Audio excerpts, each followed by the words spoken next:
Welcome back to Cinema Topical. I'm Nate, and today I'm going over my top 10 favorite movie scenes, which was a really hard list to make, and still not 100% satisfied with it, but gotta make a video, so here you go.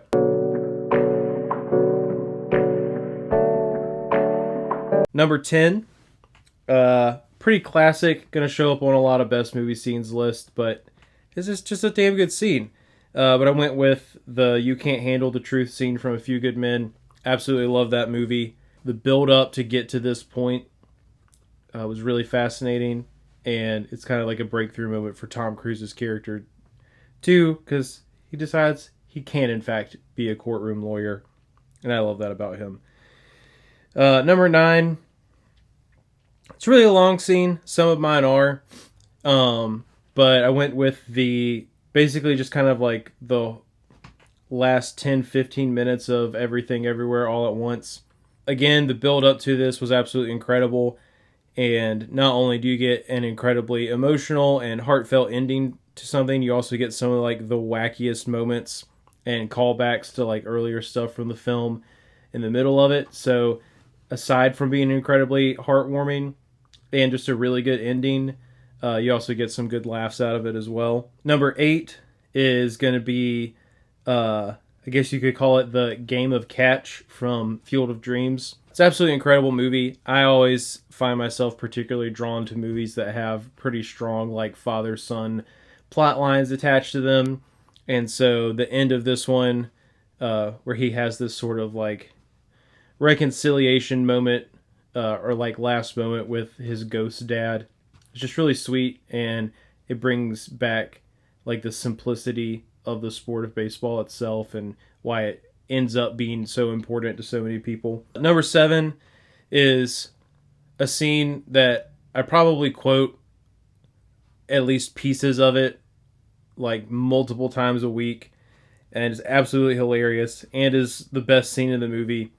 But it's the Miracle Max scene from The Princess Bride. Absolutely hilarious. Feels completely different from the rest of the movie, but still fits into the movie so perfectly well. Like, what a fun and wacky character, and ends up being incredibly important to the plot as well. But the interactions between him and his wife are pure gold. Number 6, I didn't know how much I liked this movie, and it's just one of those movies where everybody always talks about, and it takes me forever to watch it, and I finally watched it, and now it's one of my favorites. So number 6 for me is the scene where Harry confesses his love to Sally in When Harry Met Sally. I don't want to keep repeating myself, but I guess part of what makes a good scene is the build up to it. But you've been watching these two have their little back and forth thing for so long, and really ultimately Harry has kind of been the problem in him refusing to acknowledge that he does actually kind of want this normal life, if it is with Sally. And obviously he gives his great little speech at the end.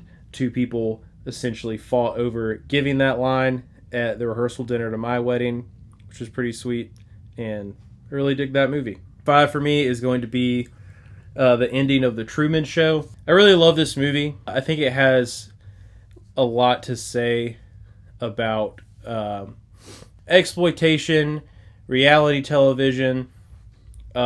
Recently, the movie that people really aren't talking about it much anymore, which I think is a shame because I really love that movie. But the last movie that really brought up the point of like the idea of spectacle was Nope. And I feel like in a way it's almost a spiritual predecessor to The Truman Show, because The Truman Show also has a lot to say about spectacle and the lengths that certain individuals, but these days mostly studios and corporations, are willing to go to get your attention. And the fact that we live in that world now, and The Truman Show came out so long ago, I think speaks to that a lot. So getting to watch Truman make it across the ocean to the final stairs, deliver his line one more time, and essentially like spitting in the face of like Kristoff's God complex, is pretty dope, and I really like it. Number 4 for me, I'm really not sure where to technically count where this scene starts and stops, because it's really kind of three scenes squished together, but they're all so sequential that to me it counts as one scene. But it's essentially the entire escape from Germany in the Last Crusade. So basically, from the time that Indy and his dad are tied back to the chair, catch the room on fire, end up in the revolving fireplace, get out, make it on the boat, and eventually make it to the blimp. Like, that whole sequence to me is incredibly fun, but you also get, again, so much of that father-son stuff in there. You get some great lines from Indy and his dad, and I think it's the best scene in the movie. It's definitely my favorite part, and one of my favorite scenes of all time. Number 3 for me, in doing research for this, I guess the internet has named this scene the Leap of Faith. But it's basically the scene from Into the Spider-Verse where, Miles has finally accepted who he is. The other Spider-Men have been like, I don't think he's ready. I don't want him to be a part of it. And he goes through his little thing around the city, and you get him popping off the building, breaking the glass with his fingertips, kind of symbolic of the fact that he wasn't ready to fully embrace it and just let go, but he made himself anyways. And then you get the great upside down shot with him in the city, so it's like he's upside down but he's falling up. Incredibly important scene to an absolutely incredible movie, and it means a lot story wise. There's lots of symbolism in it, and it also just looks cool as shit. Number 2 for me is the final escape from Jurassic Park. So essentially from the time they're stuck in the control room, the raptors are trying to get them, they got to get out. And then, or I guess you could call it the T-Rex rescue scene. And what I love about this scene is the raptors have them completely cornered. And if it's not for the T-Rex bursting in and unintentionally saving them, they're all dead. And yeah, it's plot, all that kind of good stuff, but really the main theme and the main point of Jurassic Park is don't fuck with nature. It is infinitely more powerful than us. And so we shouldn't be messing around with it the ways that we choose to in real life, but definitely the way they chose to in Jurassic Park. And to me, what that scene symbolizes is that nature essentially defeated the humans. They were dead. Those raptors had them absolutely surrounded. And the only thing that could save them was another force of nature, being the T-Rex, who, yes, kind of deus ex machinas his way in there right at the last moment. But I still think that message is really interesting and important, and it stays on theme with the entire movie. That humans messed around with something they shouldn't have messed around with, and in the end, were completely incapable of saving themselves from what they had created.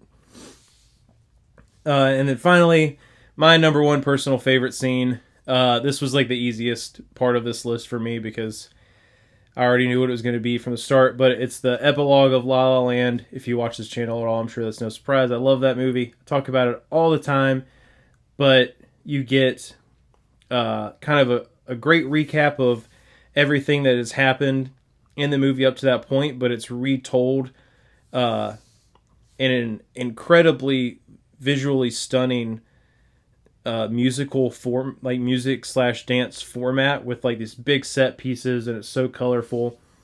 And then they continue that fantasy play of sorts to go on to kind of show what Mia and Sebastian's life could have been like if they had stayed together. And then obviously it goes into the real life clip of them together as well, but then ends on what is obviously reality, and them both giving each other that final acknowledgement. I think it's an incredibly powerful scene. It's a beautiful homage to classic Hollywood, which is the only reason that we have any movies nowadays, is because of the beautiful and inventive stuff they started doing way back when, especially in the late 20s and 30s with all those classic dance movies and everything. If it wasn't for those, we don't know if we would have ever made the advancements that we made as far as sound and film and what we can do visually and how music can impact films. So I think that scene plays a huge homage to that while also wrapping up what I think is an incredibly good story. But those are my top 10 favorite movie scenes. Let me know what yours are down in the comment section below. Scroll back up and subscribe. It's not a game, it's a